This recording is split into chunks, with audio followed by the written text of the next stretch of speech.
Hola, ¿qué tal? ¿Cómo estás? ¿Se escucha el audio en este momento?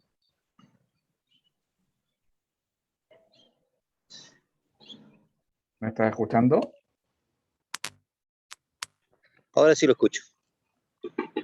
Ah, perfecto. Está medio mañoso este micrófono, parece que ahí está bien.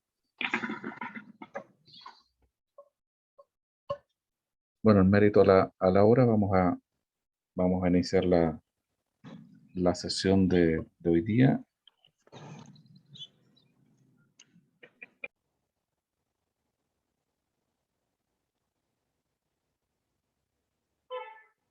A ver qué teníamos preparado para hoy.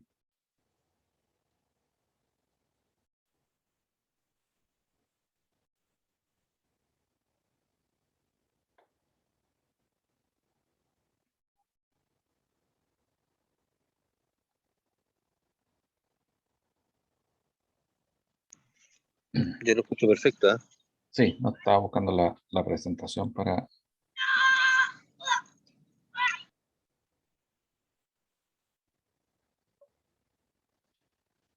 responder a la séptima sesión. Vamos a recordar algo del tema de la normativa del mercado de valores.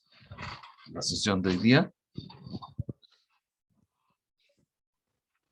Y vamos a ver algo que quedó pendiente de revisar en la última sesión, que son algunas definiciones generales con respecto a los derivados financieros, que los habíamos mencionado, pero los vamos a volver a repasar brevemente.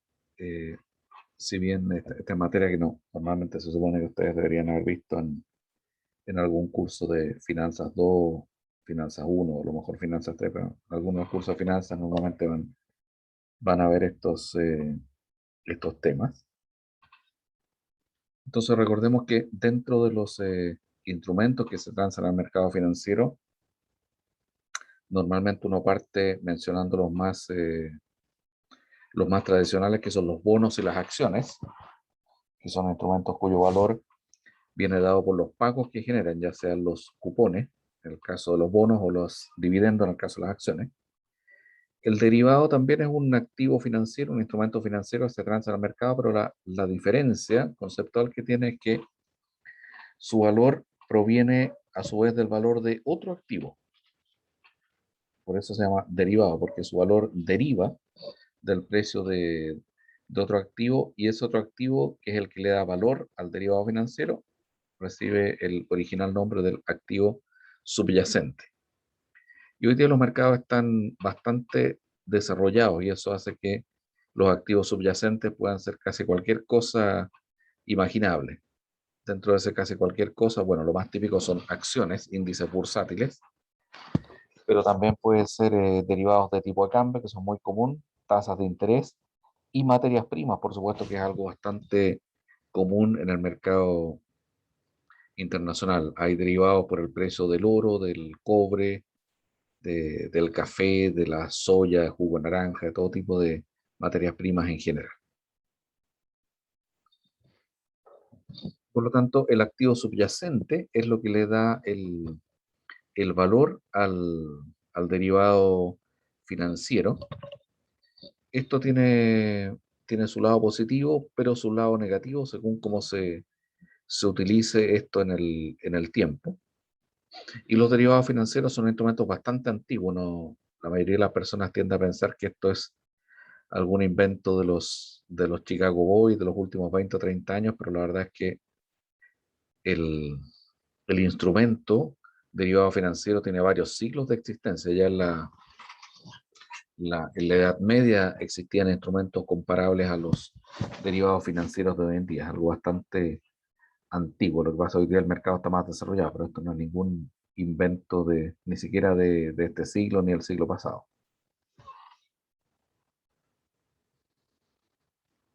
Entonces decíamos que depende de cómo se utilicen estos derivados, los resultados que yo puedo obtener, y y ahí puedo ver qué puede pasar con la negociación que yo haga con este derivado. Y por eso se dice básicamente existen tres estrategias para utilizar los derivados. La estrategia tradicional y la estrategia por la cual se inventaron los derivados, por cierto, es la cobertura. Es decir, una estrategia para disminuir el riesgo. Pero por otro lado, también pueden ser utilizados para especulación, es decir, apostar contra el alza o la baja de algún tipo de activo para tratar de obtener alguna ganancia en el corto plazo, por supuesto, soportando un elevado riesgo. Y por último, el arbitraje, que es simplemente el equilibrio de los mercados, que quiere decir que en dos no puede haber distintos precios en dos mercados simultáneamente.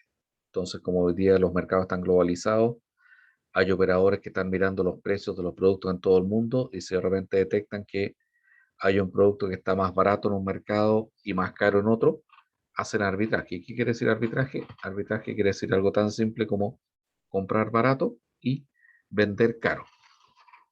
Eso, por supuesto, que en un mercado físico puede ser bastante complejo de hacer. Si yo encuentro que las naranjas son baratas en Argentina y las voy a ir a vender a Estados Unidos porque son más caras, si hago eso físicamente, probablemente no tendría ninguna ganancia, pero si puedo comprar y vender contratos de derivados, que lo hago en forma electrónica en todo el mundo, sí puedo obtener una ganancia.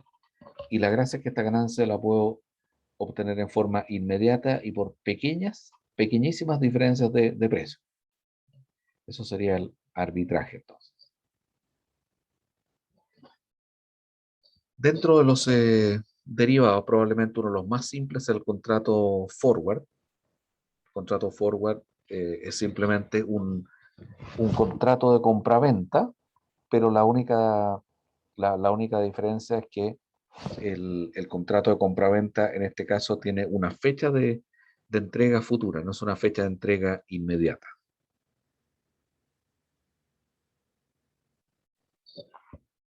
El contrato futuro es algo desde el punto de vista desde el punto de vista financiero, podríamos decir que es lo mismo el contrato forward, contrato a plazo, que un contrato futuro.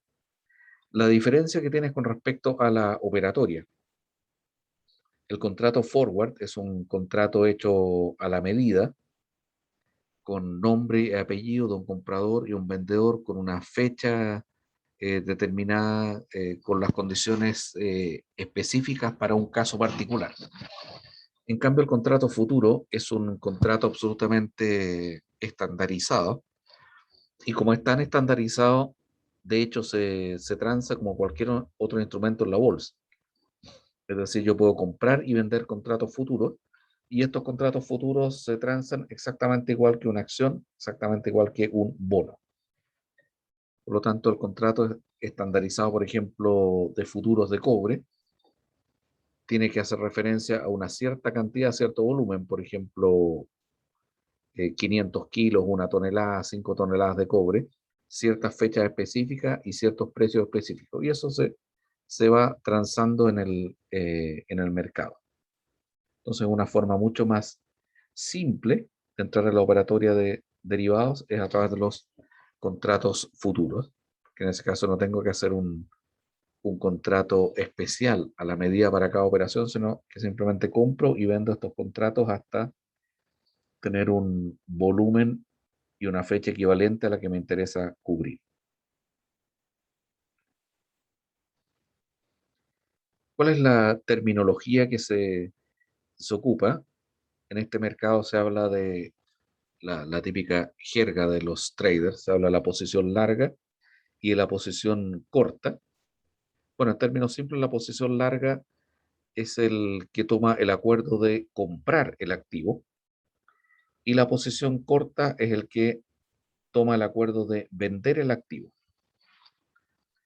Entonces, el que está largo es el que está comprando y el que está corto es el que está vendiendo. Esa es la posición larga y la posición corta. El segundo instrumento, además de los forward y los futuros, son las opciones financieras. Una opción financiera es un instrumento bastante parecido a lo que es un contrato a plazo, un contrato futuro. La diferencia es que al vencimiento, el poseedor de la opción de compra no tiene la obligación de ejecutar la operación de compra-venta. Por eso se llama opción.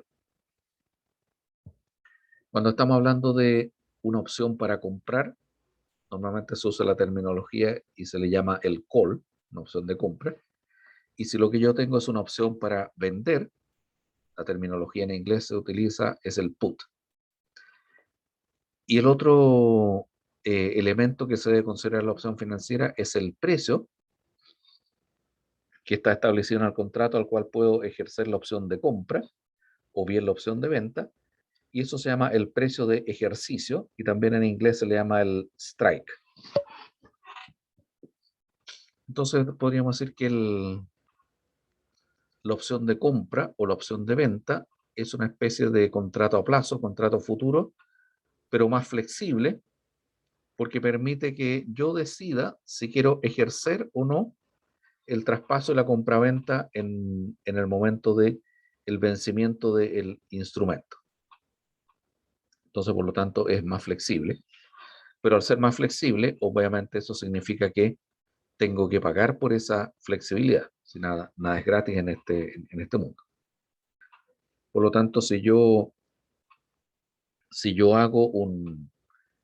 firmo un contrato a plazo, un contrato a futuro, me estoy obligando a que al vencimiento yo tengo que ejecutar la compraventa, ya sea como la parte compradora como la parte vendedora. En la opción yo voy a decidir al momento del vencimiento si ejerzo o no la opción. Pero lo que hay que tener claro es que el dueño de la opción es quien tiene la opción de decidir. La persona contra la cual yo contraté esa opción no tiene la facultad de decidir o no. Es decir, yo hago una opción de compra, por ejemplo, para comprar petróleo, una opción de compra emitida, por ejemplo, por una empresa petrolera. Y yo decido ejercer esa opción de compra porque me parece que el precio del petróleo está muy atractivo para ejercerla. Por lo tanto, la decisión la tomo yo. Pero la empresa petrolera no tiene la facultad de negarse o no. Simplemente tienen que acatar lo que yo decidí al momento de ejecutar la opción de compra o la opción de venta en su momento. Dentro de las opciones existe lo que se denomina la opción americana y la opción europea. Normalmente cuando uno se refiere a las opciones está pensando en las opciones europeas, que son las más comunes, y la opción europea es aquella que se ejerce al vencimiento del plazo. En cambio, la opción americana se puede ejercer en cualquier momento. Es decir, yo tengo una opción americana que vence en 90 días, pero en cualquier momento de aquí a los 90 días, si es que el precio del mercado me parece que está atractivo un día en particular, yo podría decidir ejercerla en ese momento. Desde ese punto de vista, ¿cuál debería ser más valiosa para un comprador, tener una opción europea o tener una opción americana?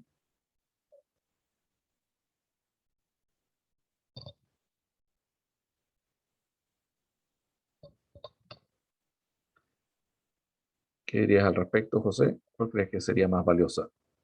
¿Una opción americana que se puede ejercer en cualquier momento o una opción europea que se ejerce solo al vencimiento? Estoy analizando.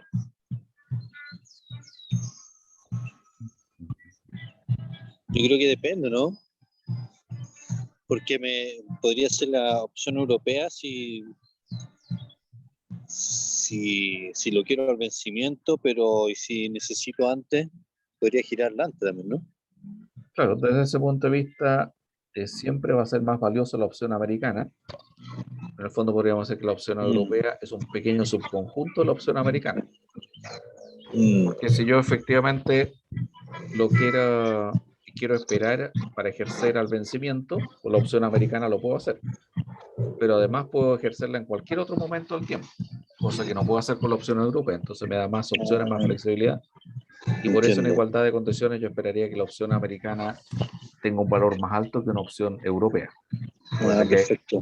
estas opciones se compran en el mercado, hay que pagar, tienen un valor, es como comprar una especie de seguro. Perfecto. Entonces vemos que la diferencia fundamental entre una opción y un futuro, el contrato futuro da al titular la obligación de comprar o vender al vencimiento, y la opción le da al titular el derecho de comprar o vender a un precio determinado. Esa es la razón por la cual las opciones se venden en el mercado, porque este derecho a comprar o vender, obviamente hay que ponerle un precio, es un costo de oportunidad que tiene un precio. En cambio, el contrato de futuro no se vende, o sea, en términos de comisión, porque simplemente lo que estoy haciendo es hacer una compra, pero con la única diferencia que la hago a plazo, es decir, no la ejecuto hoy día, sino que en un vencimiento, en un futuro cercano o no tan cercano.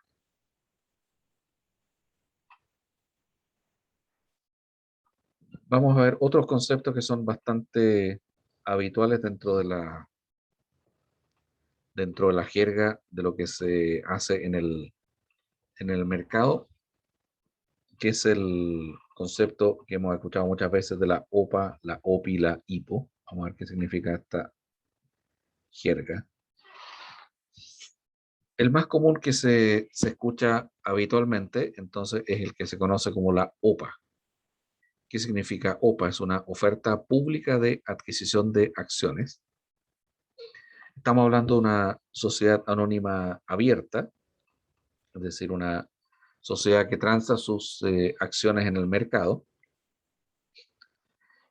Y la oferta pública de acciones en el fondo se refiere a una oferta de gran tamaño. Claro, porque una sociedad anónima transa sus acciones todos los días en el mercado, y no es que cada vez que alguien vaya a comprar tiene que hacer un anuncio de decir, oiga, yo Felipe Gormaz voy a ir a comprar 25 acciones del Banco de Chile. Eso, la verdad, no le importa a nadie. Y aunque fueran 25 o 250 o 25.000, probablemente tampoco importe mucho. Pero cuando un actor va al mercado y va a comprar millones de dólares que ya representen un porcentaje significativo de la propiedad, en ese caso la ley obliga a hacer el anuncio públicamente antes de comprar esas acciones, porque obviamente una compra tan masiva va a alterar el precio del mercado, y por lo tanto todo el mundo tiene derecho a estar informado de que va a ocurrir una alteración del precio del mercado, y por otro lado darle la oportunidad a todo el mundo de vender sus acciones. Alguien que la quiera vender, sabemos que viene un gran comprador, entonces darle una oportunidad igualitaria a todos para que puedan vender. Por otro lado, existe algo poco común en Chile, no recuerdo que haya ocurrido, pero en grandes mercados como Estados Unidos bastante común, es lo que se llama una OPA hostil. Y una OPA hostil significa que hay un inversionista o un grupo de inversionistas que quiere tomar el control de una compañía, pero obviamente un control que nadie le ha pedido, y que los controladores actuales no están con la intención de soltarlo. Entonces podríamos decir que es una especie como de guerra que se produce en el mercado. Ahora, ¿por qué es poco probable que ocurra en Chile? De hecho, no recuerdo que haya pasado esto en Chile. Por varias razones, pero principalmente porque el mercado acá es muy pequeño, es diminuto en relación a un mercado como el de Estados Unidos, donde esto se produce bastante comúnmente. Y la consecuencia que el mercado sea tan pequeño, como el mercado es pequeño, son pocas las empresas, no son tan grandes a nivel internacional. Entonces ocurre que habitualmente las pocas grandes empresas que hay en el mercado, casi todas tienen un dueño con nombre y apellido que controla más del 50%. Entonces, Si yo soy dueño, por ejemplo, del Banco de Chile y tengo el 51%, no existe ninguna posibilidad de que aparezca una OPA hostil, porque aunque compren todo el resto de las acciones, van a llegar al 49% y no van a lograr controlar la empresa. Entonces, la gran mayoría de las sociedades anónimas importantes que hay en Chile, en todas el controlador tiene más del 50%, por lo tanto, no existe la posibilidad de esta OPA hostil, que es algo, vuelvo a repetir, bastante común en los grandes mercados. No, no he visto que algún momento se haya dado. En algún momento, recuerdo hace años atrás, hubo algunas peleas por la toma de control de Sokimich. Tengo entendido que no hubo cambios importantes. Y donde sí ocurrió, por supuesto,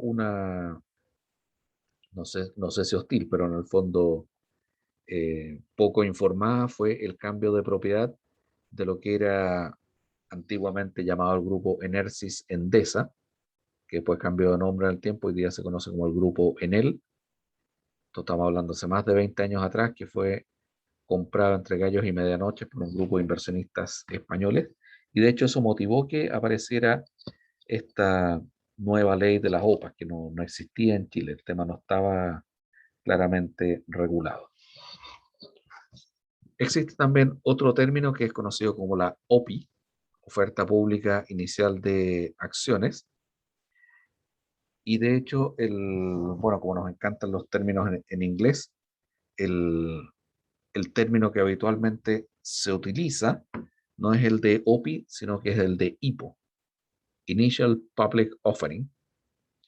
¿Y qué significa una OPI o una IPO, como habitualmente se le conoce? Es una situación complementaria a la anterior. La anterior estábamos hablando de una oferta por comprar acciones. Aquí es una oferta por vender acciones, pero que se refiere a una empresa que nunca ha tenido sus acciones en el mercado. Es decir, es una empresa de gran tamaño que en algún momento decide abrirse al mercado. Esto habitualmente ha ocurrido con empresas familiares que llegan a alcanzar un tamaño muy grande y deciden que ya es el momento de convertirse en una empresa, una sociedad anónima, y deciden liberar parte de su capital en forma de acciones. Ocurrió, por ejemplo, hace algunos años atrás con Ripley, que llegó a ser una empresa muy, muy grande, pero completamente cerrada, perteneciente a la familia Calderón. Ocurrió con la empresa Tricot, que también era una empresa de muy gran tamaño, que en algún momento decidió también y ofrecer sus acciones al mercado, y así ocurrió con con numerosas empresas. Una de las curiosidades que tiene bueno, pasó también con las empresas concesionarias que administran equipos de fútbol. De ahí apareció la sociedad anónima Blanco y Negro, que administra al decano, al equipo más ganador de la historia de Chile, padre de todos los equipos de fútbol de nuestro país, que es Colo Totalmente de Colo. acuerdo ahí. ¿Sí? Estamos de acuerdo. Normalmente a veces digo eso y recibo algún reclamo por ahí. Está Bueno Cruzado, que administra Universidad Católica, Azul Azul, que representa Universidad de Chile. Bueno, todas estas en algún momento se abrieron al mercado y se transformaron en sociedades anónimas. Una de las curiosidades que tiene esta operación, que probablemente no se podría predecir con algún modelo financiero matemático, pero en la práctica resulta así, es que habitualmente cuando se hace una oferta pública de acciones, de partida la empresa hace una tremenda publicidad, por razones obvias, porque si se va a abrir, bueno, quiere vender eh, sus acciones al máximo precio posible, porque eso significa que los controladores van a vender parte de su propiedad y van a recibir ese dinero para su bolsillo. Eso, obviamente a mí me interesa que estas acciones se vendan al máximo precio posible. Y suele ocurrir que los precios a los que salen inicialmente son precios bastante optimistas, bastante elevados, y habitualmente al poco tiempo o no tan poco tiempo, el precio de mercado, una vez que se empieza a transar esta acción, habitualmente resulta ser levemente menor que el precio al que se vendieron estas acciones inicialmente. Eso es algo muy habitual en el mercado. Ha pasado así en casi todas las situaciones.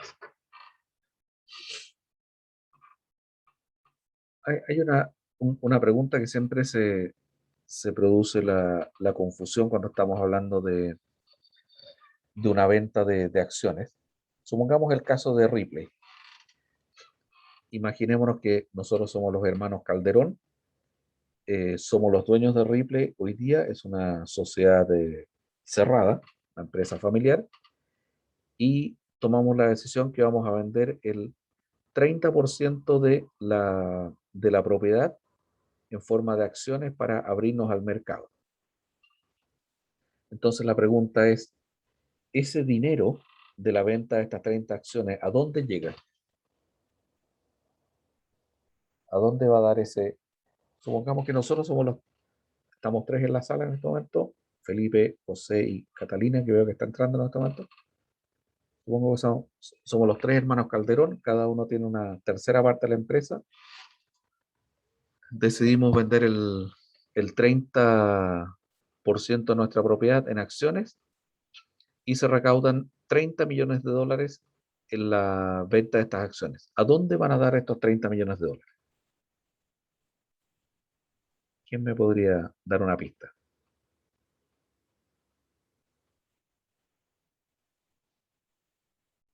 Catalina, que vienes entrando, ¿tienes alguna teoría al respecto?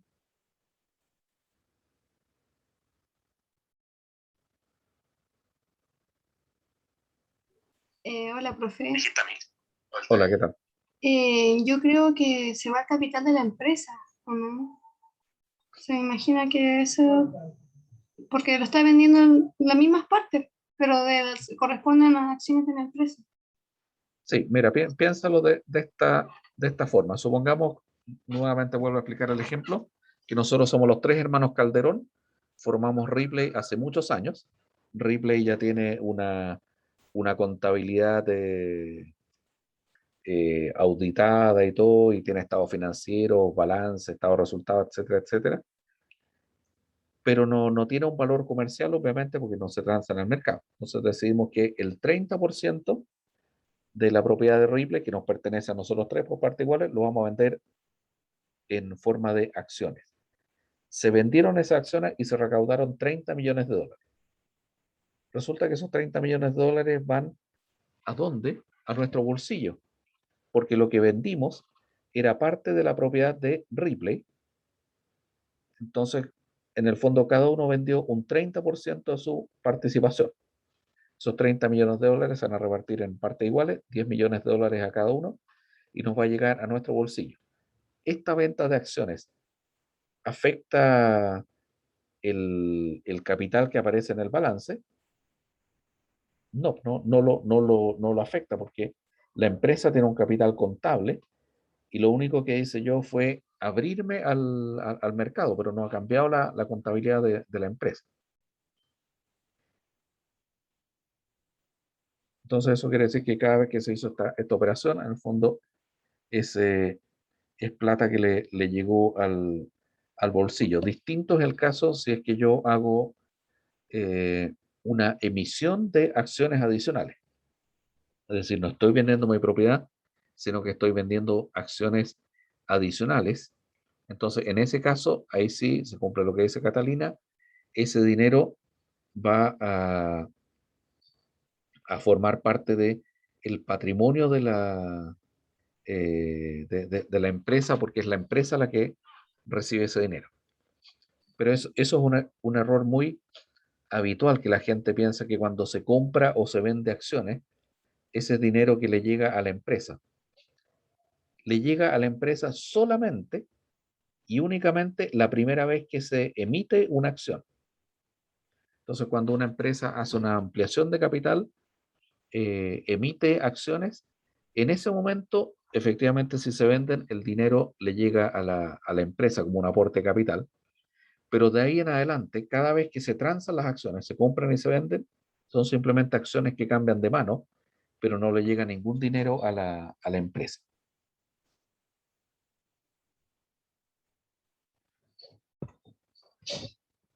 Bueno, entonces ahí aparece la pregunta, ¿por qué razón una sociedad, típicamente una empresa familiar, podría decidir pasar de ser una sociedad anónima cerrada a ser una sociedad anónima abierta?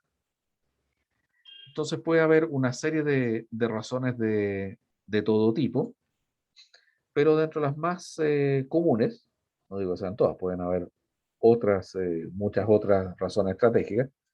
La más obvia parece ser una necesidad de financiamiento. Profe, Sí, dime. pero ahí me imagino que contablemente tiene que quedar registrada, digamos, la compra o la venta de acciones y después cada socio tendrá que hacer una nueva declaración por venta o por compra, ¿no? Igual quedaría reflejado en la empresa. Entiendo que el dinero pasa al bolsillo, pero contablemente debería reflejarse esa complementa, ¿no? Sí, hay una operatoria que no conozco yo en detalle. Yo no soy experto en contabilidad, pero me parece que queda una cuenta que se refiere a una diferencia entre el valor contable y el valor al que se emitieron las acciones. Cualquiera que sepa algo más de contabilidad, yo de contabilidad sé bastante poco. Les recuerdo que tuve un solo curso de contabilidad en la universidad, lo pasé con un 4 y con recursos de protección, así que declaro inmediatamente que no soy experto en el tema, pero efectivamente entiendo que existe algún tipo de cuenta de diferencia entre el capital contable y el precio al cual se vendieron estas acciones y que eso se debe ir regularizando en el tiempo. Pero vuelvo a insistir, no soy experto en esos temas contables. A lo mejor alguno de ustedes quizás que sabe más de contabilidad lo podría detallar. Era solamente una pregunta, profe, no.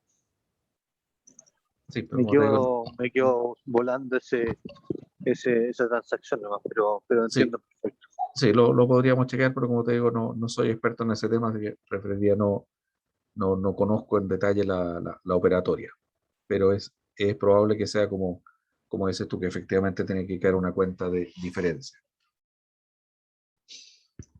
Entonces decíamos que la necesidad de financiamiento es la razón número uno, la más normal por la cual una empresa va a emitir acciones, porque además ocurre que también para una sociedad anónima abierta es más fácil recurrir a los bancos. Yo trabajé en bancos durante mucho tiempo y en igualdad de condiciones, si teníamos dos empresas que eran más o menos similares, y una era una empresa familiar y la otra era una sociedad anónima abierta, siempre, y eso sin excepción, tenía mucho mejores de financiamiento la sociedad anónima abierta que la sociedad anónima familiar en igualdad de condiciones. Me tocó ver una excepción una vez, pero que era un caso bastante especial. Ustedes probablemente conocen la marca JB, de mostaza, ketchup y todo ese tipo de productos.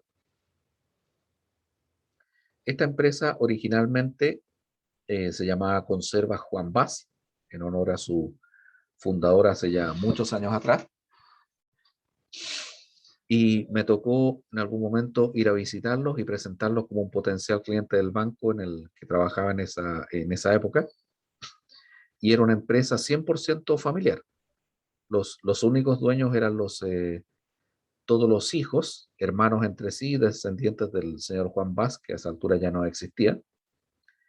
Y era una empresa netamente familiar, pero los estados financieros que tenían eran tan espectaculares, tales niveles de rentabilidad, endeudamiento tan bajo, que los bancos la verdad es que se peleaban por atender a esta empresa, que era una empresa familiar, pero yo creo que recibía condiciones iguales o mejores que casi cualquier sociedad anónima, pero la verdad es que eso es una excepción. Normalmente salvo raras excepciones, las empresas familiares no destacan por tener un ordenamiento demasiado grande en sus finanzas. De hecho, normalmente es al revés. En esa época me tocó conocer también a otra empresa familiar bastante grande. No sé si, bueno, ustedes son muy niños quizás, pero no sé si conocieron una ferretería que era como un equivalente al Home Center de hoy, que se llama Ferretería La Reina, que estaba justo en la esquina de Vicuña Maquena con 10 de julio. Hoy día existe el local, pero es un local de cualquier cosa, ¿no? No sé si es ferretería o cualquier cosa más. Pero una ferretería gigantesca y pertenecía a tres familias: la familia Vega, la familia Paz y la familia Llanesa.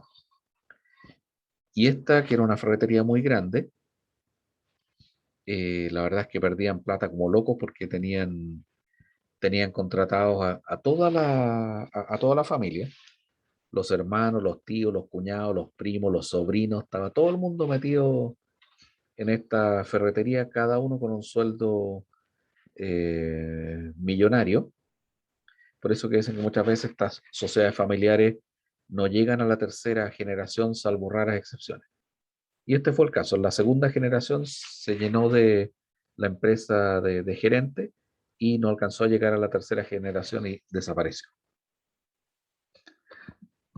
Bueno, las que sí llegan entonces pueden transformarse en una sociedad anónima abierta. Bueno, tenemos que también está el caso de la necesidad de crecimiento. Normalmente el crecimiento dentro de una empresa familiar puede ser limitado, en una sociedad anónima puede ser mucho más grande. Y también, obviamente, cuando esta empresa se quiere hacer internacional.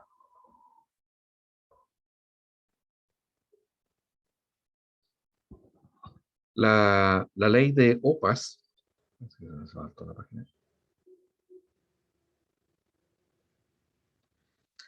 la ley de OPAS en Chile fue introducida y fue un cambio a las leyes que existían vigentes en ese momento, justamente para proteger a los pequeños accionistas. Y esto surgió principalmente a través del escándalo conocido como el escándalo de las empresas chispas.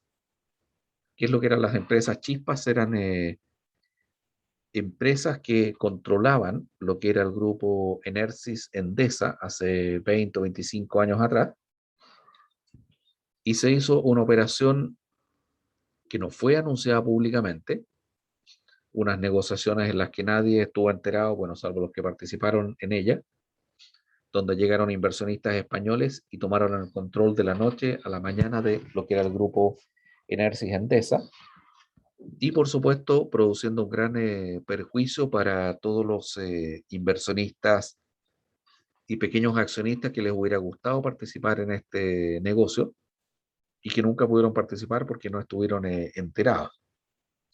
Ahora, ¿cuál es la gracia de participar en este negocio? ¿Por qué decimos que hay una necesidad de igualdad de condiciones? Por una razón muy, muy simple. En primer lugar, puede que haya muchos pequeños accionistas que a lo mejor estaban deseosos de vender sus acciones. Y si nunca se enteraron de que existió esta compra masiva, perdieron esta oportunidad. Por lo tanto, quedaron en desigualdad de condiciones con respecto a los grandes accionistas que sí estaban enterados. Entonces se produce un perjuicio por falta de información y falta de transparencia en desmedro del pequeño accionista. Y la otra razón tiene que ver con lo que la teoría económica denomina el premio por control. ¿Alguno de ustedes ha escuchado hablar del concepto del premio por control? Probablemente en sus clases de finanzas se lo mencionaron alguna vez. ¿Les suena el premio por control? ¿O a qué se les hace que podría parecerse?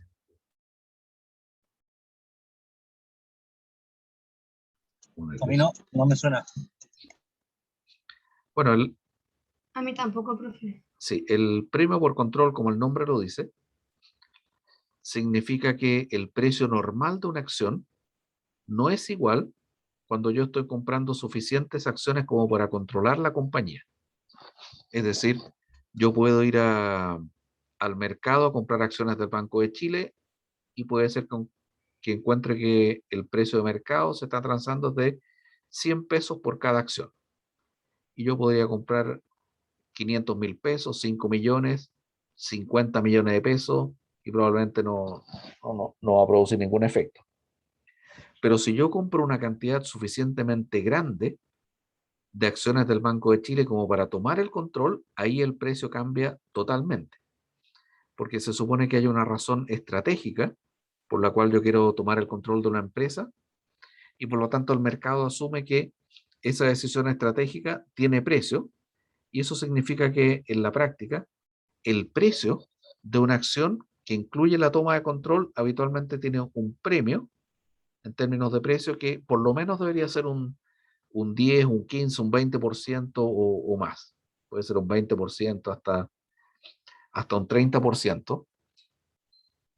Y eso, por supuesto, podría ser una muy buena noticia para un pequeño accionista. Supongamos que yo soy un pequeño accionista y tengo un par de millones de pesos en acciones del Banco de Chile que las compré a 100 pesos. 3 millones de pesos en acciones del Banco de Chile, a lo mejor no me hace ni más rico ni más pobre, pero resulta que viene un comprador corporativo, quiere tomar el control del Banco de Chile y está dispuesto a pagar hasta 130 pesos por esas acciones que yo las tengo guardadas y las compré en su momento a 100 pesos. Y si yo no tengo ninguna intención de enamorarme de esas acciones, dejarlas para siempre o tomar el control, a lo mejor podría ver que puede ser un buen negocio que las venda ahora y me gano ese 30% de diferencia. Pero eso podría ocurrir solamente si es que esto se anuncia públicamente. Y de ahí viene entonces la reglamentación a través de esta ley de las OPAs para que efectivamente todo esto ocurra en forma controlada y en forma informada. Ahora ocurre en la práctica que cuando se hace una OPA, la empresa que hace el anuncio tiene que anunciar cuántas acciones quiere comprar.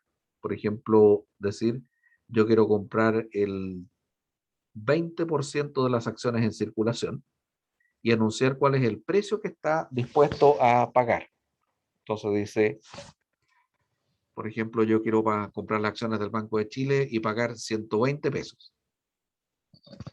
Entonces lo que se hace es que se abre una especie de libro de compra y todas las personas que decidan aceptar esta oferta van al libro y dicen yo estoy dispuesto a vender mis acciones al precio de 120 pesos. Y obviamente ahí pueden ocurrir dos cosas. La primera es que no se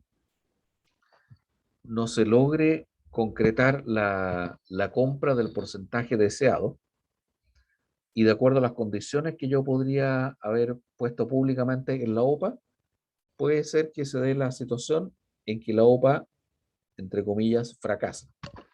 ¿Y qué quiere decir fracasa? Quiere decir, por ejemplo, yo anuncio que quiero comprar el 20% del Banco de Chile y ofrezco un precio, pero digo que solamente voy a ejercer esta compra si es que logro comprar al menos un 15%.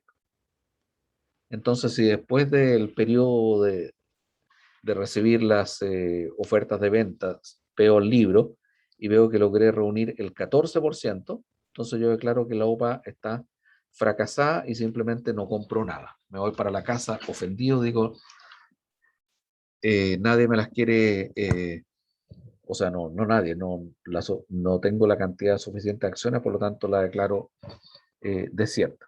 Ahora, ¿qué es lo que ocurre en esos casos? Quiere decir que el precio que yo ofrecí no era suficientemente atractivo, entonces podría ser que vaya de nuevo con otra OPA, pero con un precio más alto.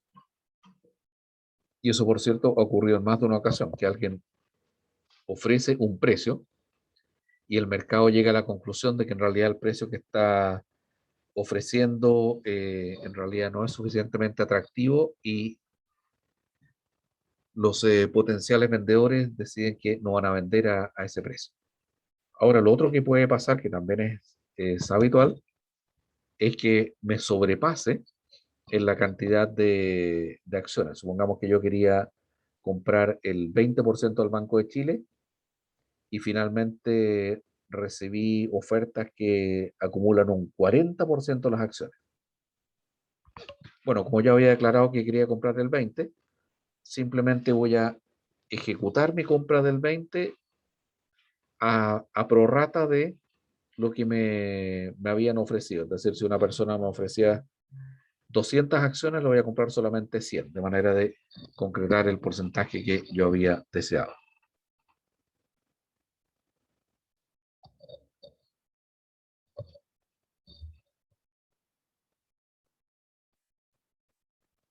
Entonces, algunas condiciones que establece la reglamentación, esta reglamentación es bastante compleja, se actualiza todo el tiempo, pero algunas de las condiciones típicas que aparece acá, por ejemplo, que en el caso de una OPA, se entiende que el comprador va a ofrecer un precio al menos un 10% superior al promedio registrado en los últimos 60 días. También dicen que cuando alguien está comprando menos del 1%, nunca se va a requerir una OPA por una compra menor al 1% en 12 meses. El 1% de una sociedad anónima es una cantidad enorme de dinero. Supongamos en un banco, una empresa grande, imaginemos que tiene un capital de 500 millones de dólares. El 1%, estamos hablando de 5 millones de dólares.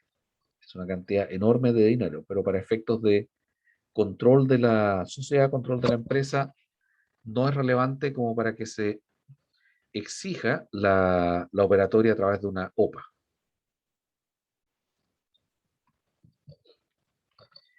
Y por otro lado, cada vez que alguien empieza a comprar acciones en forma importante, la Comisión para el Mercado Financiero comienza a ver si hay un comprador que está comprando paquetes accionarios en forma importante y, como dice el Bombo Fica, sospechoso esto. Entonces de repente ve que el señor Luxi, que está comprando acciones, así compra y todos paquetitos así menores al 1% para pasar piola. Entonces llega un momento en que la Comisión para el Mercado Financiero llama a este señor y le dice, ¿cuáles son sus intenciones? Hemos visto que ha estado comprando una gran cantidad de acciones. ¿Cuánto es lo que usted pretende comprar? Y si es que más del 1%, va a tener que declararlo públicamente. Muchas veces incluso suspenden en ese caso la compra-venta de acciones hasta que se aclare lo que está ocurriendo. Porque también ocurre que puede ser una maniobra de manipulación del mercado, que de hecho es lo que algunas personas han rumoreado que ha estado ocurriendo en la bolsa estos días, que muchas acciones han subido sospechosamente de precio. ¿Por qué creen ustedes que las acciones han subido o por qué creen que podrían haber subido estos últimos días? ¿Qué es lo que les dice la teoría económica y financiera? ¿Por qué creen que muchas acciones locales han tenido un alza de precio importante en forma reciente?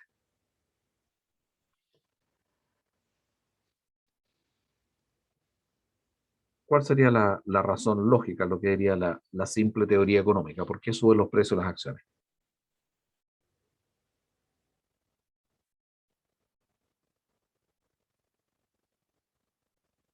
¿Qué dice José? ¿Qué dice Catalina al respecto? ¿Por qué podrían subir los precios de las acciones en nuestro mercado local?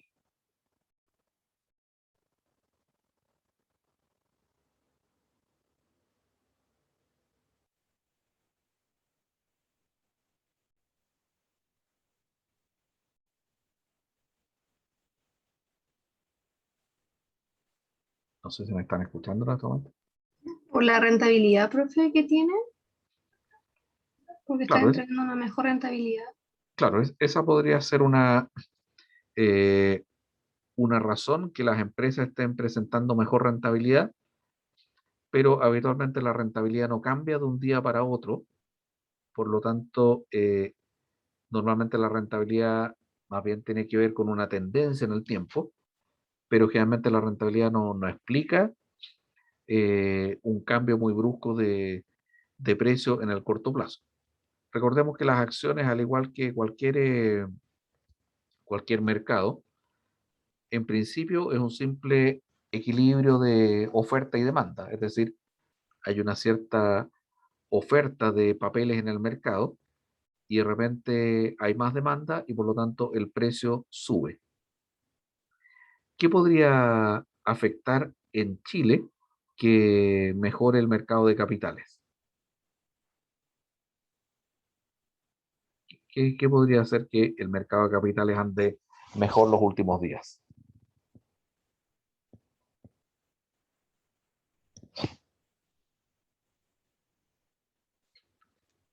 ¿Tendrá algo que ver con las noticias que uno escucha todos los días?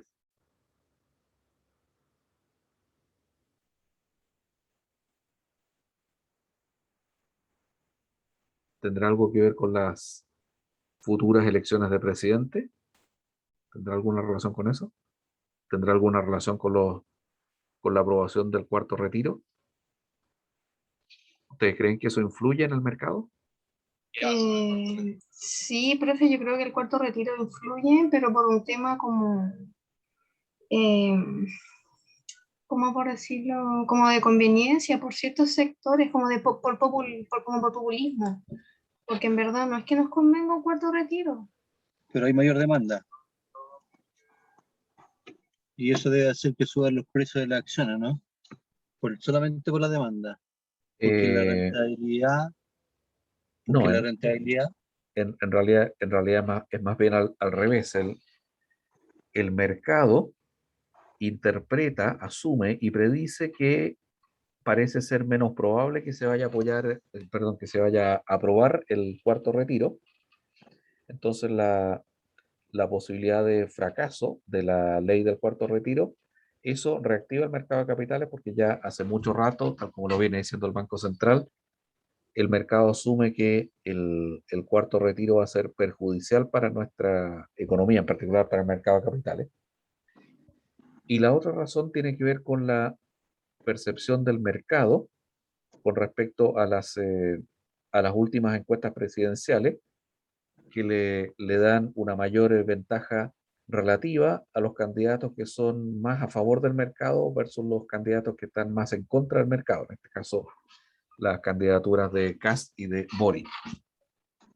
Más allá de que uno le puedan gustar o no gustar cualquiera de los dos, lo que no está en discusión es que claramente la candidatura de Kast es una candidatura que es más amigable con el mercado, o sea, de hecho, así lo percibe el mercado claramente, versus la candidatura de Boric. Entonces, cada vez que ha salido una encuesta que muestra una cierta ventaja relativa, en este sentido, eso ha hecho que el mercado se mueva en esa dirección positiva. profe, disculpe, pero no entiendo. ¿Ya? ¿Qué En cosa? cuanto a por qué debería ser al revés, ¿no? La empresa, las acciones deberían estar más baratas por el tema de riesgo que hay, ¿no? De hecho, Eh, bajamos también el riesgo país, también, si bien es cierto, tenemos un buen riesgo país, pero también bajó un puesto, pero seguimos siendo buenos, pero no entiendo por qué debería subir el precio de la acción si el riesgo está latente, ahí en el tema de las elecciones, en el tema de la constitución, que está todo incierto.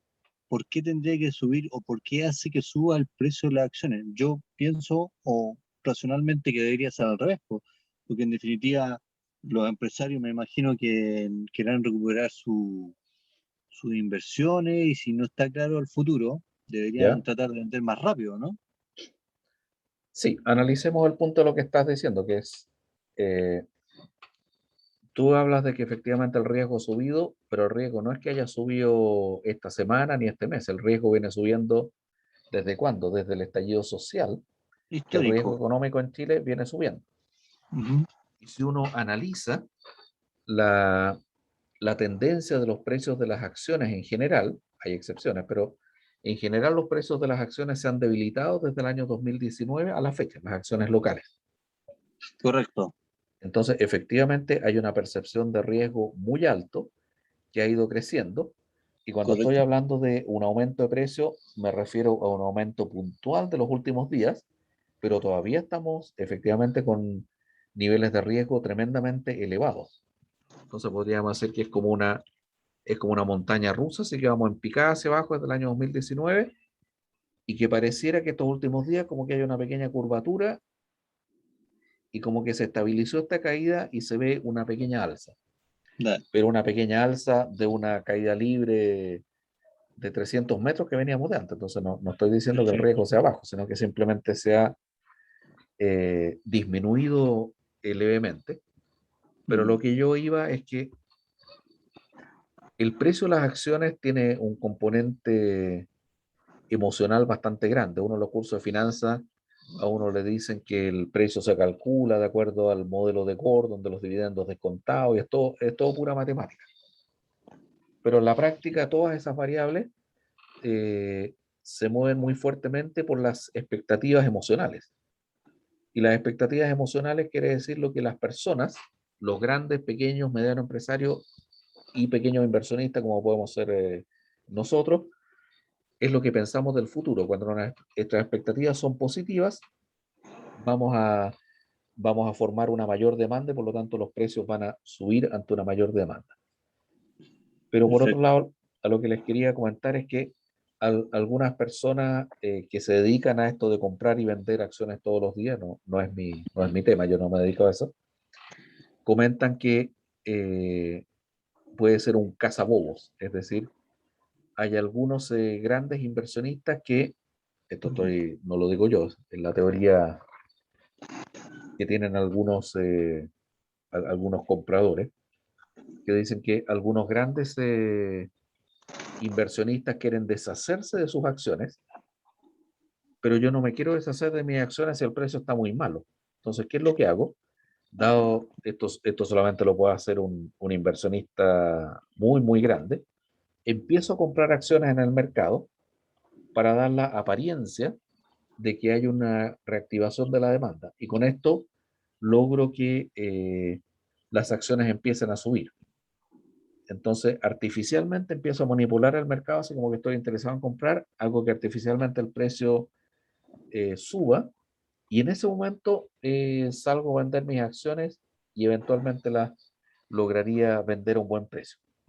Bueno, por supuesto, es bastante difícil comprobar que algo así ocurre, pero dado que nuestro mercado es bastante pequeño, así que es bastante Acotado. acotado, por lo tanto es probable que se pueda hacer, pero son cosas más bien dignas de películas tipo Wall Street, que eh, dado el tamaño de nuestro mercado es más difícil que ocurran acá, pero obviamente no imposibles. Perfecto, profe. Me quedó clarísimo. Vamos a, ¿qué hora es? Vamos a hacer un pequeño break de 5 minutos y después vamos a seguir o prefieren que veamos esto y terminemos más temprano. En realidad no es mucho lo que me queda por ver.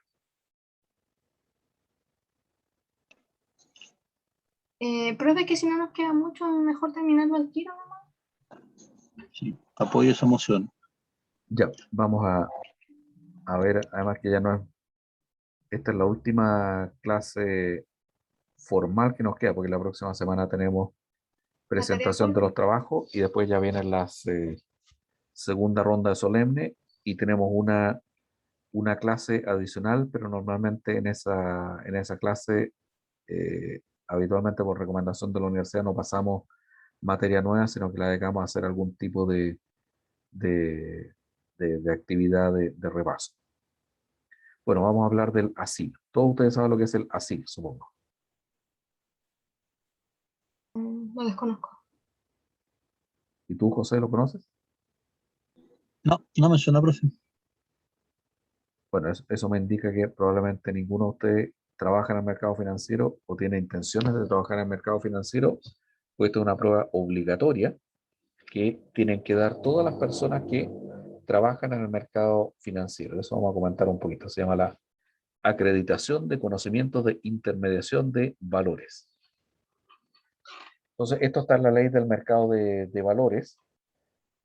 Esto es algo que más o menos hace como unos, no recuerdo exactamente, pero menos, creo que menos de 10 años atrás que se estableció y que indica que todas las personas que trabajan en el mercado de valores en ciertos cargos tienen que dar esta prueba. ¿Han escuchado hablar ustedes del EUNACOM? ¿Alguien sabe lo que es el EUNACOM? Es una prueba que tienen que dar todos los médicos, eh, con lo cual les permite ejercer su título de medicina en el sector público. No es obligatorio en el sector privado, pero el sector público, que obviamente es por lejos el más grande de Chile, te pide como requisito tener esta prueba EUNACOM, que es como una certificación. En Estados Unidos existe una certificación para todos los abogados, es decir, tú puedes tener tu título, pero tú no puedes ejercer como abogado en un tribunal si no has pasado un examen de acreditación. Bueno, en Chile se descubrió también que, o sea, no se descubrió, ¿no? Esto se hacía en muchas partes del mundo, de que era importante que los trabajadores del sector financiero tuvieran esta acreditación que demuestre que efectivamente tienen estos conocimientos. Bueno, esto inicialmente provocó un cierto desastre en el mercado. El primer ciclo, sí, no me parece que está mal la fecha, este no, creo que no es el primero, debe ser como el segundo o el tercero. Pero fíjense la información, se presentaron 4.224 postulantes y se acreditaron 3.350. Eso quiere decir que quedaron casi 900 reprobados, es decir, aproximadamente estamos hablando como un 25% reprobó esta prueba. ¿Y qué significa que hayan reprobado esta prueba? Significa que no pueden ejercer el cargo que tenían. Y esto entenderán que es bastante grave. Yo tengo un amigo que durante mucho tiempo, esa época, era gerente general de una corredora de bolsa y él estaba tremendamente preocupado porque si no sacaba esta aprobación, por ley iba a ser despedido inmediatamente. Así de, así de violento era bueno, no tanto como inmediatamente, porque tenía un plazo para darlo por segunda vez, pero si no lo aprobaba, finalmente iba a perder su cargo. Entonces pónganse en la situación de una persona que estudió una carrera igual que ustedes y que hace 10, 15 o 20 años que salió de la universidad y de repente le dicen que le van a tomar una prueba de finanzas y que si no aprueba la prueba de finanzas van a ser despedidos. ¿Cómo se sentirían? ¿Han pensado cómo es estresante la situación? Sí, profe, qué difícil, qué complicado igual, porque, Sí, bueno, independiente que siga trabajando uno, obviamente a mayor edad, igual todo se va actualizando. Es lo mismo que cuando los médicos ya se titulan, tienen que seguir estudiando porque siempre van saliendo nuevos tratamientos, nuevas curas, bueno, esto y me van pareció saliendo nuevos modelos. bastante interesante porque efectivamente los médicos suelen estar estudiando todo el tiempo.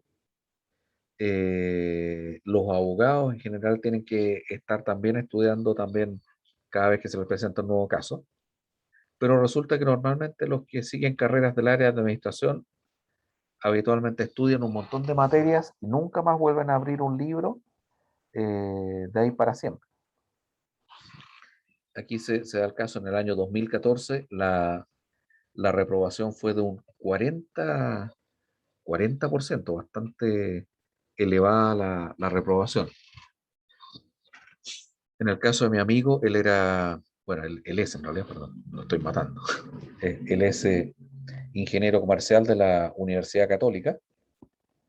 Él siempre fue muy Mateo en el colegio, éramos compañeros de curso en el colegio, en la universidad también, pero la verdad es que no había vuelto a abrir un libro de la materia durante yo creo que prácticamente 20 años, pero el tipo se lo tomó muy en serio, incluso hasta en las vacaciones estaba con sus libros ahí estudiando y lo aprobó a la primera, pero no todos, como pueden ver, hay un 40% de reprobación, o sea, hubo una tasa bastante alta.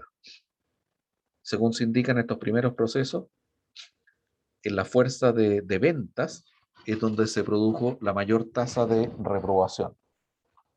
Y de hecho, yo recuerdo perfectamente, mis primeros trabajos fueron en el área financiera bancaria, y estoy hablando de mediados de los años 90, cuando yo trabajaba en el área bancaria.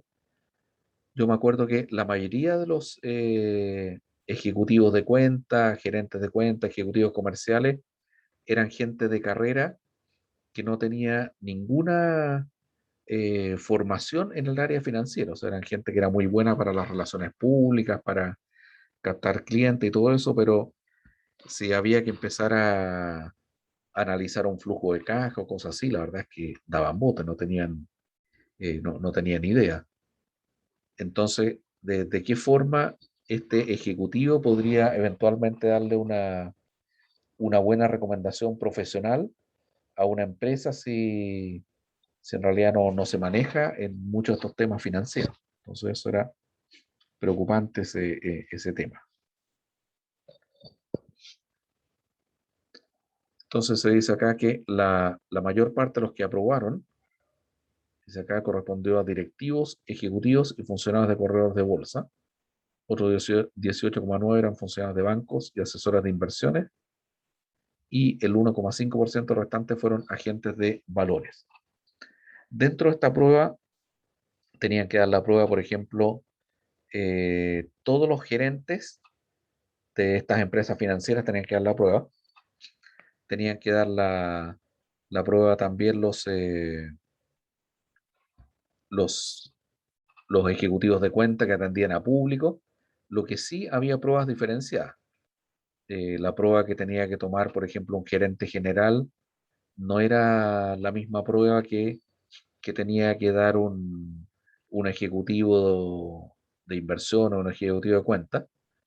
Eh, Normalmente los cargos operativos tenían pruebas que eran un poquito más operativas y matemáticas, y los cargos de más alto nivel tenían pruebas que estaban más orientadas hacia la normativa del mercado de valores, porque obviamente el ejecutivo de cuenta normalmente no tiene mucha exposición a lo que es la normativa del mercado de valores, simplemente tiene que hacer una operación y ver la parte numérica.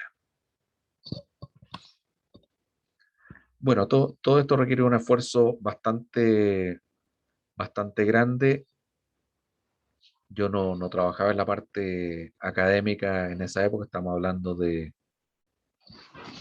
fines de los años 90, comienzos del año 2000. Me hubiera gustado bastante participar en este proyecto, fue muy interesante. Y decía que había una serie de áreas temáticas que son las que revisan estas pruebas: marco regulatorio del marco de valores, mercado de valores, que son las cosas que hemos estado viendo nosotros, productos del mercado de capitales, conceptos básicos de características, administración y control de riesgo, matemática financiera y análisis económico financiero de índices. Ustedes se fijan, casualmente está bastante parecido a lo que es el programa de este curso. Entonces, ¿cuáles eran los objetivos que se pretendía lograr con este examen de acreditación? Primero, obviamente, hacer que las personas que trabajan en esta área sean profesionales con la mayor preparación posible. Y por otro lado, poner como una vara mínima, un piso de conocimiento y de competencias para todas las personas que se desempeñan, tanto desde el punto de vista del personal técnico, profesional, como desde el punto de vista directivo. Y esto es bien curioso, además cuando uno habla de, de un nivel, de un nivel mínimo. Yo en mis ratos libres me dedico a, a opinar y interactuar en Twitter en relación a temas económicos y financieros.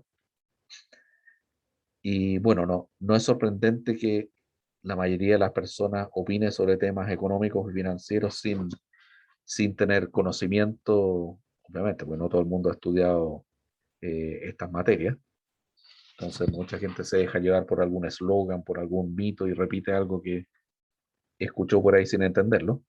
Lo que sí me sorprende, y no termina de sorprenderme, realmente no lo puedo entender, es ver personas que sí tienen nivel profesional. Algunos son académicos de universidades, hay personas que son ingenieros comerciales, incluso me ha tocado más de una vez personas que tienen doctorados en economía. No estoy hablando ni siquiera de un ingeniero comercial, estoy hablando de una persona que tiene un doctorado en economía, que se pone a opinar de temas financieros y demuestra que puede ser muy doctor en economía, pero de temas financieros no tiene pero la más mínima idea de lo que está hablando. Eso realmente lo encuentro bastante insólito, por eso que me parece bien este examen de conocimiento, porque ni siquiera el hecho de tener un título de ingeniero comercial o algo similar te asegura que esa persona realmente sepa sobre el tema. La otra cosa que es bien relevante, puede parecer sumamente obvio, pero no está de más decirlo, es que obviamente este tipo de acreditación, como dice ahí, no certifica en lo más mínimo la ética o la moralidad de la persona que rindió la prueba. Supongo que estarán de acuerdo conmigo en que no tiene nada que ver la profundidad de los conocimientos con la ética del comportamiento. ¿Ustedes se acuerdan del colega profesor que hacía ramos muy parecidos a los que hago yo, Rafael Garay? ¿Alguien se acuerda de este personaje? Sí, claro. Bueno, este personaje me tocó conocerlo personalmente muchos años antes de que fuera famoso y, y realmente era una persona que sabía muchísimo de economía y finanzas, sobre todo del tema del mercado financiero. El tipo sabía un kilo, realmente sabía harto, se manejaba y no solamente eso, sino que era muy buen profesor porque tenía la habilidad de poder explicar temas financieros muy complejos en forma muy simple. Entonces, esta persona hubiera aprobado este examen, pero con toda facilidad. Pero el aprobar este examen no te garantiza lo más mínimo cuál va a ser el comportamiento ético de este personaje. Entonces, por eso efectivamente hay que tener mucho cuidado, que no tiene nada que ver el hecho de tener profundos conocimientos con el hecho de comportarse en forma adecuada. Entonces, podríamos decir que este es un piso mínimo, es un desde. Es decir, yo espero que como mínimo las personas cumplan con este estándar de conocimiento y de ahí yo tendré que ver cómo se comportan éticamente. Profe, hay una pregunta. ¿Sí? Voy a ser polémico a lo mejor. Me Pero encantan entonces, las preguntas polémicas, si peleamos. entonces el tema de ética, por ejemplo, es lo que pasó hoy día, en la aprobación o la no aprobación de la Constitución. El tema ético va para el presidente que le están haciendo, le Pero levantaron no el te tema, entendí qué cosa se aprobó o no se aprobó hoy día. se aprobó o no No se aprobó, entendí. digamos, el rechazo o la aprobación de la Constitución que le hicieron al presidente. Ah, que de hecho no sé si eso se aprobó o se rechazó No, hoy no día, se no. aprobó al final. ¿No se Y aprobó? mi pregunta es, entonces, ahí en ese tipo de casos, según lo que con lo mismo que está hablando con Garay, entonces ahí la ética es de quién, del individuo o de los individuos que aprobaron o rechazaron este tema. Sí, no estoy muy seguro si entiendo cuál es tu pregunta. No sé, me voy a explicar, porque no sé exactamente qué es lo que me estás preguntando. ¿Me podrías aclarar un poco para tratar de Claro, no, estoy darte una hablando del respuesta? tema ético, pues, profe, lo mismo que está hablando de Garay, digamos. ¿Ya? Usted, ahí hay un hecho, no sé si, bueno, ético, obviamente, Claro, hay lo una que pasa es que falta, no hay una quiero falta. entender porque hay una ética que se está poniendo en el banquillo referida al presidente y hay otra ética de las personas que aprueban o rechazan, Tal cual, ¿cierto? tal cual. ¿Ya? ¿Cuál es tu duda ahí? Mi duda es al final entonces el tema de la ética en general, ahí cómo no se ha aprobado, digamos, en definitiva el tema ético grupal el que tiene que cambiar para aceptar los comportamientos o no comportamientos de un individuo. Eh, Mira, en primer lugar, yo no sabía en qué había quedado. Tú me dices que fue rechazada la acusación finalmente. Claro, Sí, no lo sabía yo porque yo sabía que se iba a votar, que se estaba votando, no sabía que había resultado.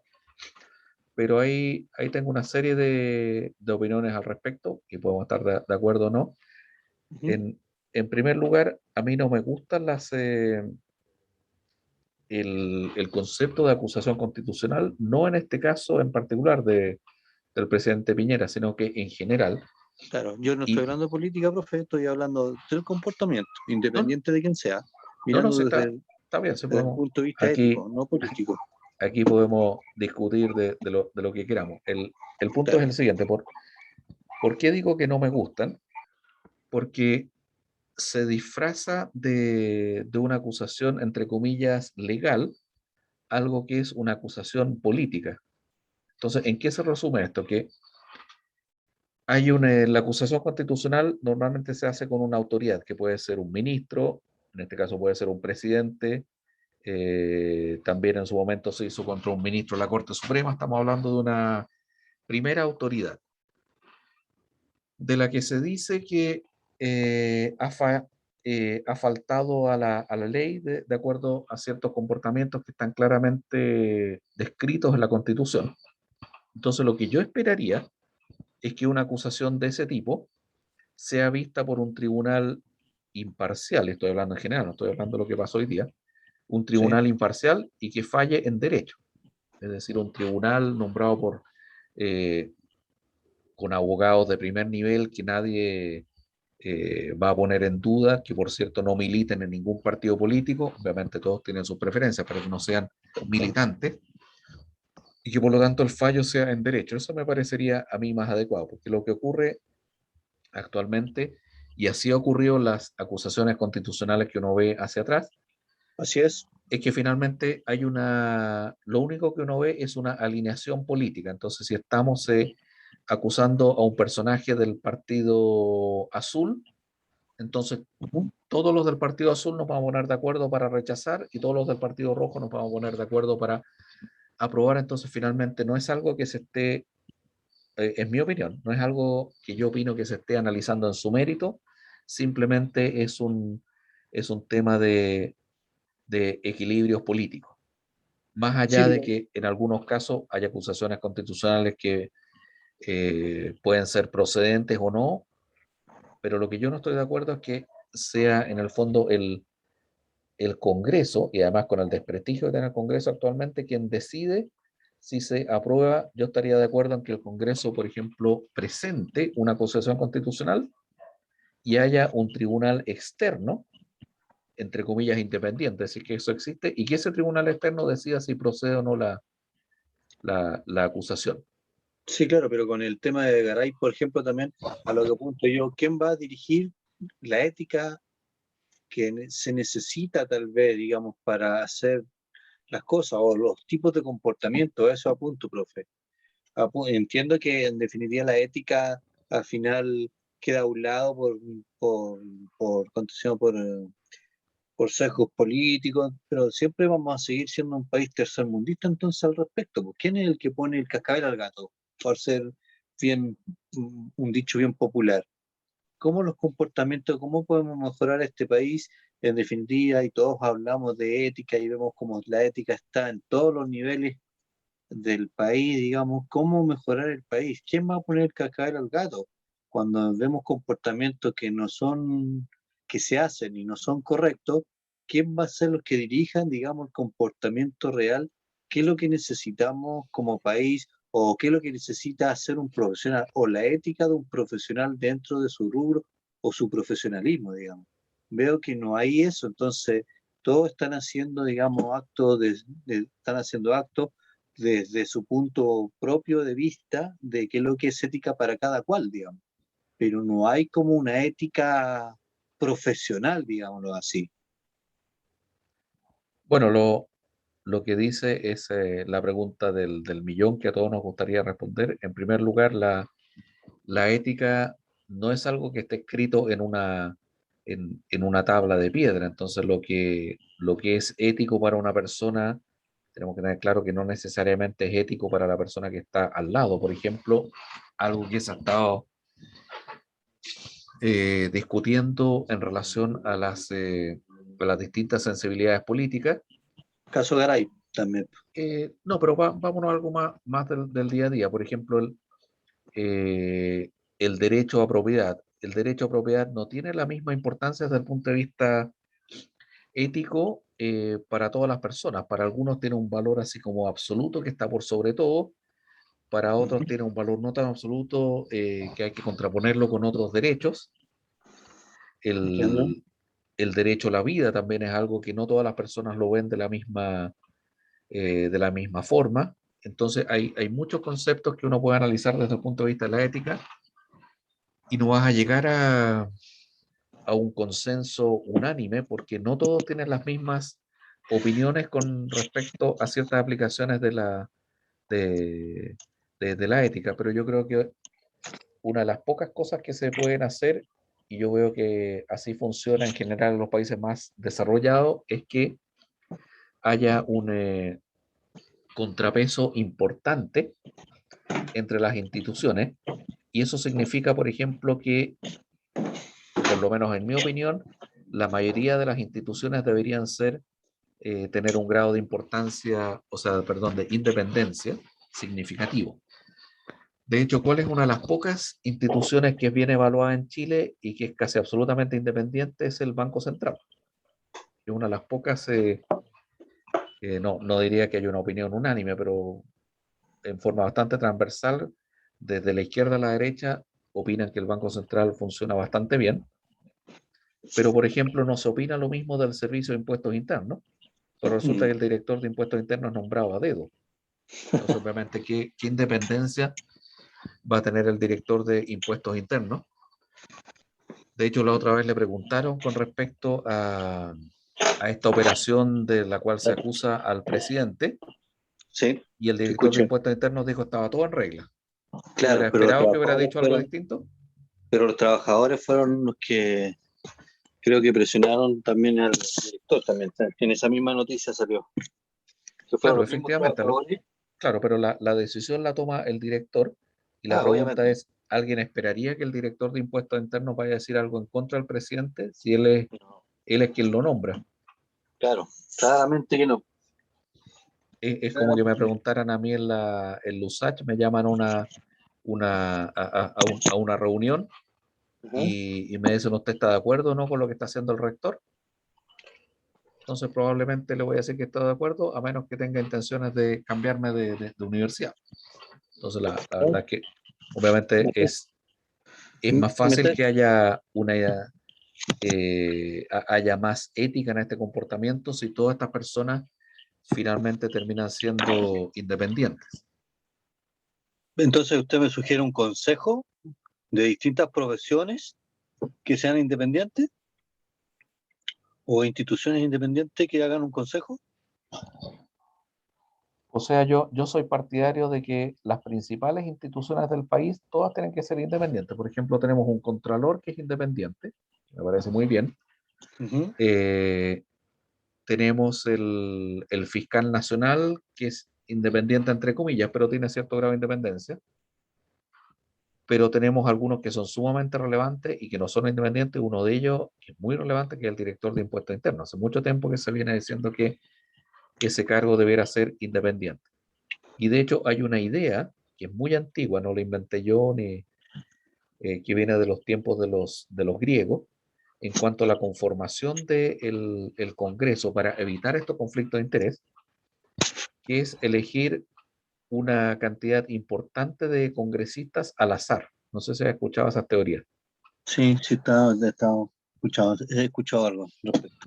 Y me parece que es una idea bastante interesante, pero veo absolutamente remoto los partidos políticos vayan a aprobar una norma de ese tipo, pero me parece bastante interesante que haya efectivamente, no necesariamente todos, pero un Mm. porcentaje relevante de congresistas que sean efectivamente elegidos al azar. Pero, ¿sabe, profe? A mí se me eclipsa eso se me eclipsa, digamos, con el Tribunal Constitucional, ¿Ya? que debería ser llamado a eso, pero tampoco no es tan riguroso también, pues es un poco flexible también al respecto, ¿no? Viendo, no políticos, sino que buscando los comportamientos idóneos que nos hagan crecer como sociedad y como país. Tampoco no existe, digamos, un organismo así como el Tribunal Constitucional que tenga, no sé, los cojones seguramente como para poder determinar alguna situación, ¿o no? Bueno, en eso estoy de acuerdo porque yo esperaría más del Tribunal Constitucional porque supuestamente es un organismo autónomo. Sin embargo, en algunas decisiones recientes, como dicen en el campo, lo echó para las moras. O sea, en vez de tomar una decisión que obviamente iba a ser polémica, ya sea que diga que sí o que no, en algunos casos dijo así, no, esto no es admisible porque no cumple la forma, o sea, lo tiró para el despido sin pronunciarse en el fondo, como que no, en muchos casos no se atrevieron a actuar como les corresponde. Y sospecho que en algunos casos han habido, yo estoy seguro, que han habido amenazas severas. Yo he sabido algunos casos de algunos personajes que han recibido hasta amenazas de muerte cuando se están realizando alguna votación de algún tema relevante. A ese nivel hemos llegado. Qué triste, ¿eh? Así parece complicada, parece complicada la cosa. No se ve una solución, solución fácil en el corto plazo. Claro, que lata porque deberíamos tener una institución que vaya regulando izquierda, derecha, lo que sea, da lo mismo. Hoy día a lo mejor le tocó a uno, pero después mañana va a ser el azul, el rojo, el blanco, el amarillo, pero debería ser transversal, como decía usted, ante ese tipo de cosas, digamos, o ante esos tipos de partidos políticos. Bueno, yo siempre he sido de la opinión de que no tendría mucha importancia los movimientos políticos cargados a la izquierda o la derecha si es que todos los políticos se comportaran en forma ética. Pero Si es es que que, es todos que los ahí políticos volvemos se a algo, comportaran éticamente, la verdad es que no sería demasiado relevante si estamos hablando de derecha o de izquierda. y ahí volveríamos, ¿qué es lo que es primero? Por el huevo o la gallina, ¿no? Exactamente. Complejo el tema. Sí, es complejo, da para Gracias, hacer un profe. curso completo al respecto. Gracias.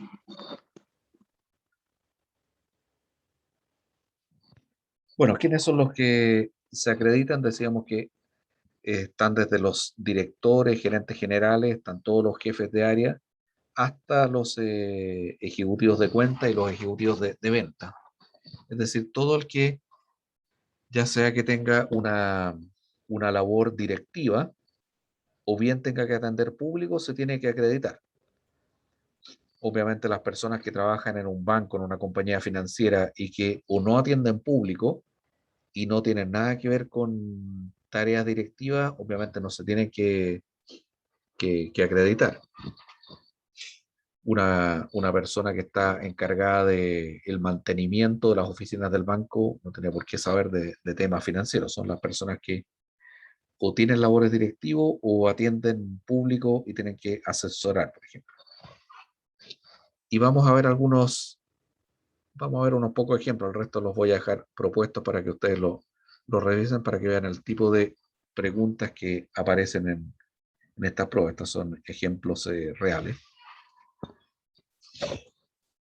Por ejemplo, veamos esta pregunta. Dice, de las siguientes personas, ¿cuál no se presume por ley que tiene acceso a información privilegiada? A, directores, gerentes, administradores, ejecutivos principales, liquidadores del emisor. B, directores, gerentes, administradores, apoderados, ejecutivos principales, asesores financieros u operadores de intermediarios respecto a decisiones de adquisición, enajenación, aceptación o rechazo de ofertas específicas de un inversionista institucional al mercado de valores y aquella relativa a la colocación de valores.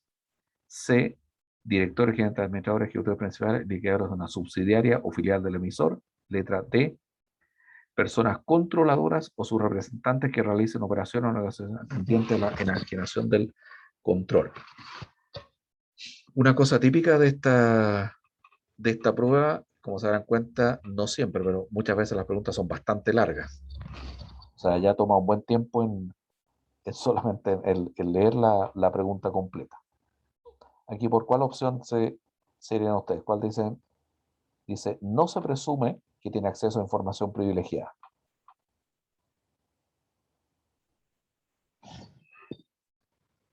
¿Por cuál letra se la jugarían? ¿La A, la B, la C o la D?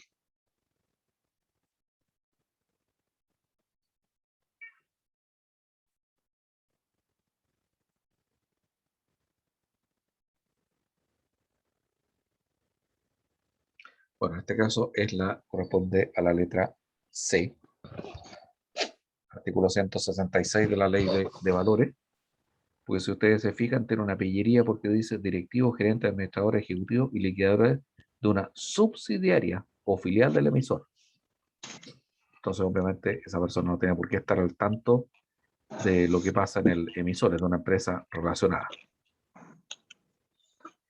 Otra pregunta, bueno, esta pregunta como de introducción a las finanzas. Un bono tiene 20 años de madurez, UF 200.000, monto nominal, una tasa común del 5%. Si el mercado le exige una tasa de descuento del 4%, el bono probablemente se transará bajo la par, sobre la par, a la par, sobre o bajo la par, dependiendo de la duración. Esto es como pregunta de Finanzas 1, si es que se acuerdan, o lo hicieron hace mucho tiempo, Finanzas 1.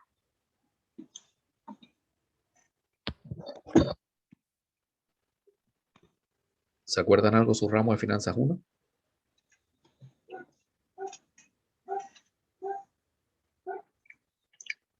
Bueno, aquí claramente la pregunta es sobre la par, porque cuando tenemos un bono que se está transando a una tasa de descuento menor a la cual fue emitido el bono, obviamente ese bono va a bajar de precio. O sea, perdón, va a subir de precio, que de hecho es todo lo contrario que lo que está ocurriendo ahora en el mercado de la renta fija, que justamente ahora es al revés, las tasas subieron y por lo tanto los precios de los bonos bajaron. Otra pregunta muy típica que tiene que ver con lo que vemos ahora en términos de las salidas de flujos de capitales. En épocas de crisis global, los flujos de capitales se orientan a la inversión de bonos soberanos de países refugios, lo que se denomina en inglés el flight to quality. En base a lo anterior, ¿cuál podría ser una de las consecuencias? Suben los precios de las acciones de los países de destino, caen los precios de las acciones de los países de destino, suben las tasas de los bonos soberanos de los países de destino o caen las tasas de los bonos soberanos de los países de destino. Esto tiene que ver con lo que estaba pasando ahora con la salida de capitales. ¿Cuál les parece como buena opción en este caso?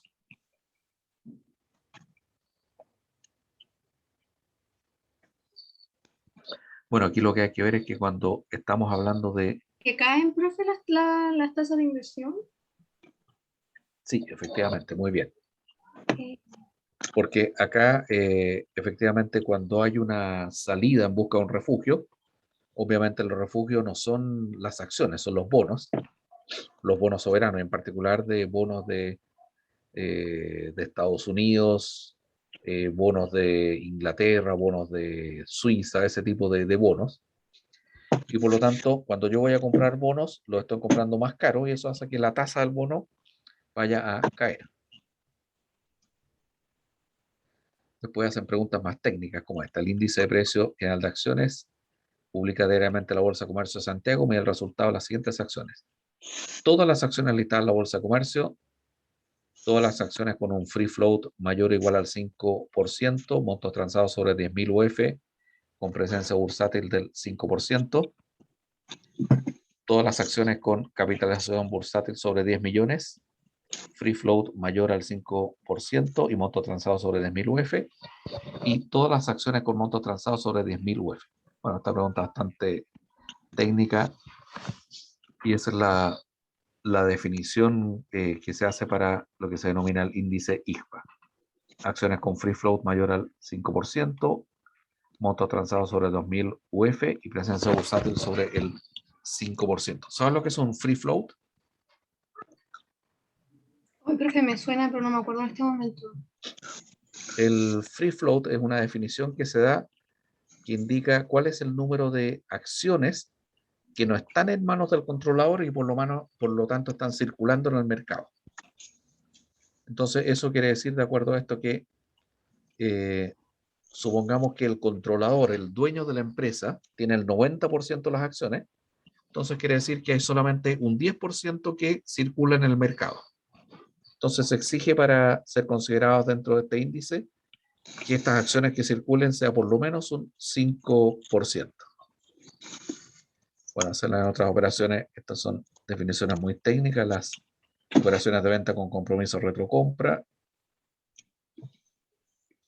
Bueno, esta es otra pregunta que ustedes deberían acordarse en sus clases de finanzas también. La tasa interna de retorno TIR de un bono con pago de cupones anuales tiene la siguiente relación con el precio al cual el instrumento se transa en el mercado. El bono se transará a la par cuando la TIR del instrumento es igual a su tasa de emisión. Si la TIR del instrumento es mayor que la tasa de interés de emisión, el bono se transará sobre la par. Si la TIR del instrumento aumenta, entonces el bono se transará en el mercado a un precio más alto. El bono se transará bajo la par cuando la tasa de emisión del instrumento sea mayor a la TIR exigida por el mercado. Bueno, estas preguntas suelen, no son difíciles, pero están escritas en forma un poco enredosa para que la gente se demore un poquito más en leer las alternativas y en tomar la opción. Pero claramente acá hay que acordarse que el precio de un bono varía en forma inversamente proporcional a la tasa. Y por cierto que cuando coincide la TIR con la tasa de emisión, evidentemente el precio tiene que ser exactamente el mismo. Bueno, hay otras preguntas que se las dejo ahí planteadas, son solamente para que vean algunos ejemplos y se entretengan. Después les voy a subir el archivo para que los vean. Así que para que dejemos la sesión hasta acá por el día de hoy, que sería lo último como clase formal. Recuerden que la próxima semana tenemos la última presentación del semestre y después comienzan ya la última prueba del semestre. Ya, profe. Sí, si puede mandar los archivos que yo los ordeno para después leer. Perfecto. Vamos a quedar hasta Bien. acá con la sesión de hoy día. ¿Alguna consulta, pregunta? Si no, dejamos hasta acá la sesión de hoy. Todo bien, profe. Todo bien por mi parte, profe. Ok, quedamos hasta acá, entonces nos estamos viendo el próximo viernes. Recuerden que tenemos la presentación de los casos el próximo viernes. Nos vemos, que estén todos muy bien. Ya, profe, gracias, que esté bien.